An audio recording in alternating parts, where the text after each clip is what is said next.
Hey, what's going on, Speed Demon? I'm Brian from Speed Demon here.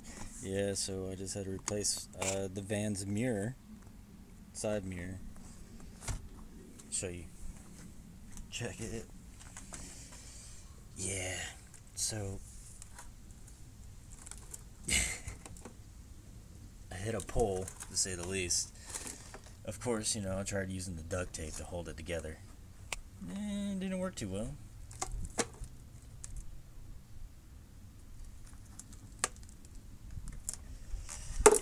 Yeah, I destroyed it.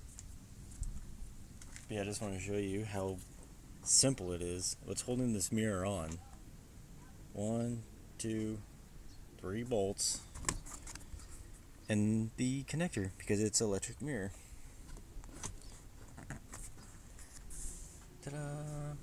Nice and new. Alright. So basically, we'll put it back together. Pop her in.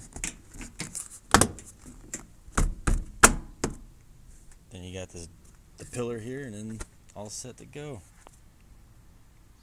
Pretty simple. Alright. Please like and subscribe.